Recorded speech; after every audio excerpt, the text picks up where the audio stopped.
with the channel Disneylanders for Special Needs, but this is another topic we are covering as a request from my adopted grandma Joni. So, today we are going to cover presidential assassinations. I hope most of you have paid attention in history class over the years, but a lot of people don't know that we've actually had 4 presidents assassinated and 8 attempted assassinations.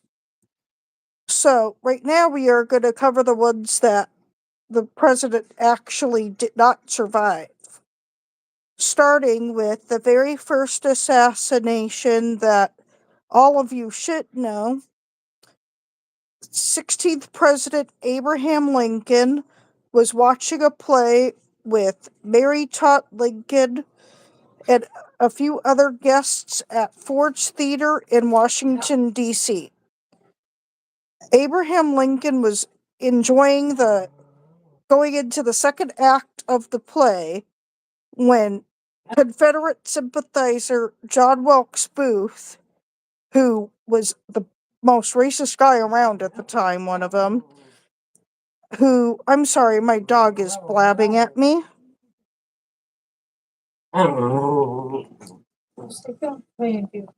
But anyway, John Wilkes Booth went into the presidential box about 10:15 p.m. At approximately 10:15 p.m., John Wilkes Booth held the gun up to the back of Lincoln's head and pulled the trigger. As the president slumped forward, John Wilkes Booth leapt off the presidential box onto the stage below, breaking his ankle. Mary Todd Lincoln screamed. A lot of people thought, is this part of the play? But no. John Wilkes Booth then hobbled out as fast as he could with a broken ankle to a horse that was waiting for him. He then escaped on horseback and got away for a little while.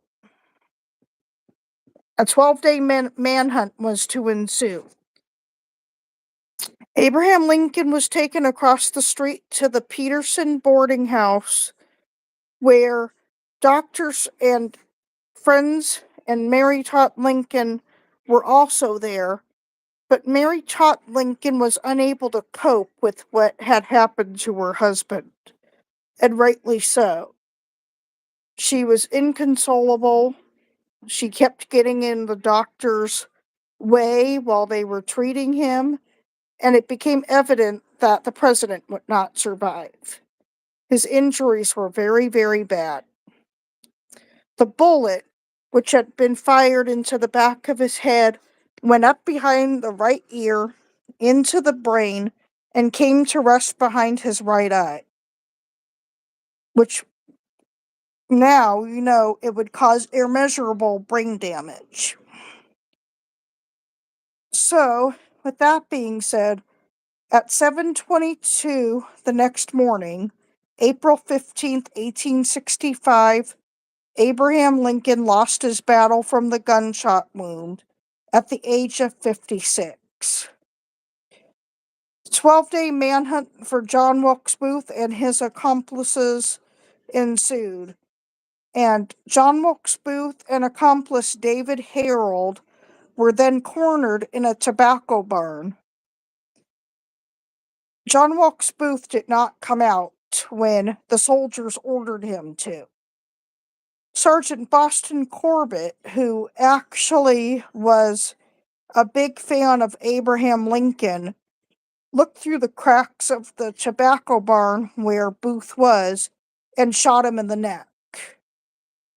John Wilkes Booth was taken out and laid on a porch, and he asked, because he was paralyzed when he was shot, he asked the people and the soldiers to hold up his hands.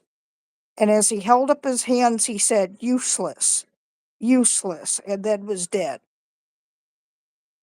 His other conspirators, David Harold, George Atzerodt, Mary Surratt, and Louis Payne, were all held by trial and then executed by hanging. Then the next one, number 2, James Garfield, did not have a very long term in office before he was shot. James Garfield was then pretty young. I think he was 48, it looks like, when he was put in. James Garfield was shot on July 2nd, 1881. Now, a lot of people ask, usually doesn't that mean a lot of the presidents died soon after or very quickly? Not in this case. This is where the story gets really weird. James Garfield was shot in a train station in New Jersey in 1881. I can't say the assassin's name very well because it's a very, very strange name, but I'm going to try to do my best. And hang on, let me try to get the pronunciation correct.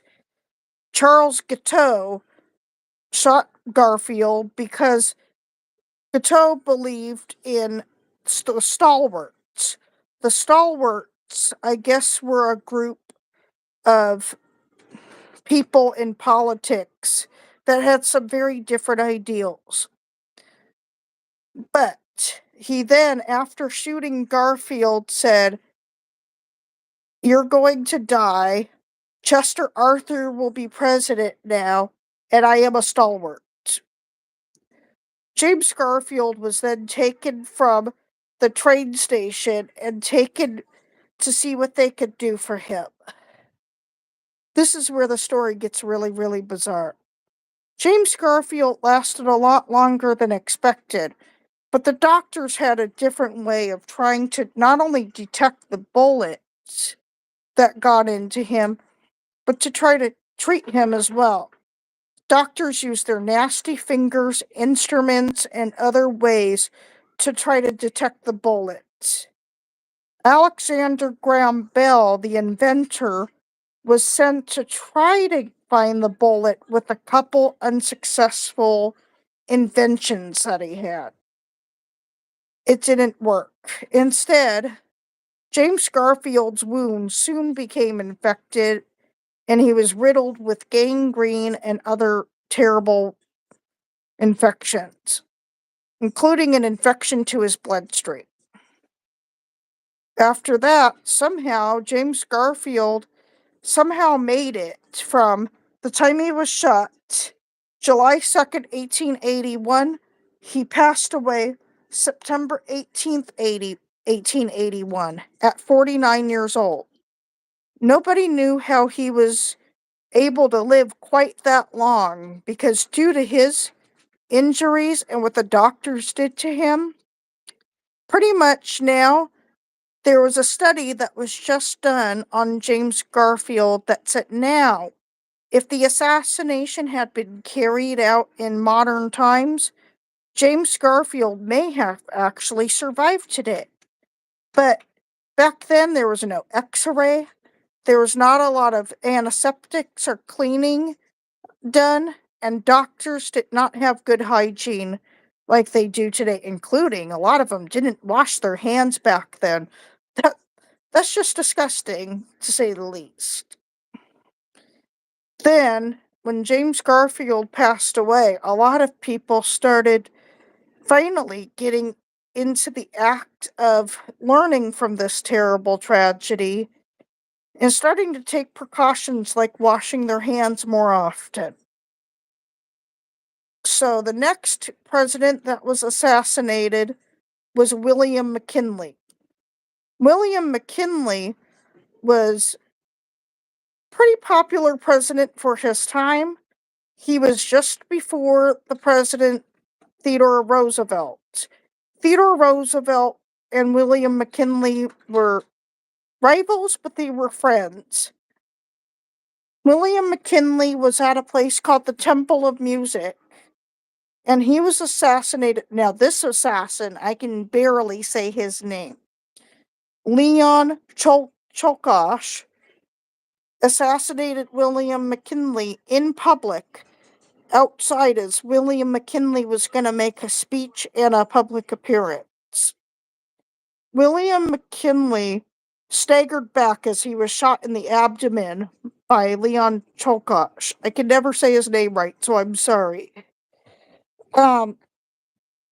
William McKinley kind of yelled out a couple words and then collapsed. He was taken to be examined by doctors, and some of his little few bodyguards he had also stood by to see what they could do and protect the president. After that, William McKinley was also treated very badly by doctors. By 1901, a lot of doctors were starting to get better by washing their hands, becoming a little more sterile, and getting much better than they were when James Garfield was treated badly. But his doctors pretty much did the same act of being very unsanitary. William McKinley also got a gangrene infection in his abdomen and passed away at the age of 58 on September 14th, 1901. He would not mark the last, on the other hand. Everybody should know that on November 22nd, 1963, John F. Kennedy was riding in an open motorcade with his wife Jackie and others in the car when Lee Harvey Oswald shot President Kennedy fatally from the window of the sixth floor depository building in Texas, in Dallas. When this happened, Mrs. Kennedy knew something had happened big time, so she crawled across the vehicle with everybody looking shocked. She had went to retrieve, sadly, and a lot of people don't know this, a piece of the president's skull. Now, how vivid and graphic is that? But history is not always pleasant. John F. Kennedy was taken to Parkland Hospital where he could not be saved. They tried emergency stuff such as putting a artificial trachea, trying to do what they could to save him, but it was no use. Not even today could John F. Kennedy have been saved. So you get the ones that were successfully assassinated. So the one I'm going to talk about today that was not successful, but almost, was Ronald Reagan. Ronald Reagan in 1981 was almost assassinated by John Hinckley Jr. He was coming out of a building and he was shot by John Hinckley Jr., and others were also injured, including his press secretary, James Brady, who was permanently disabled from the injuries that he received. Ronald Reagan was taken for emergency surgery and care at a hospital where he almost didn't make it, but doctors were successful in saving his life. It was a very hard recovery for President Reagan, but he managed to pull through. He remembered as long as he could where how thankful he was for the doctors and everybody around him that took care of him. A little boy wrote a letter to President Reagan in the hospital that said, "Mr. President, if you don't get better soon, you'll have to make a speech in your pajamas." And when he read that note to the American public, he could not help but laugh. The little boy then got to meet with President Reagan, and President Reagan was just tickled to pieces with his letter. I thought that was a really cool way to end that because not a lot of presidents have a great sense of humor, but Reagan was more like Lincoln in the sense where, regardless of terrible tragedies they faced in their life, they had a great sense of humor. I hope you liked this video, and I know it was under 20 minutes, but I think that was a really good start.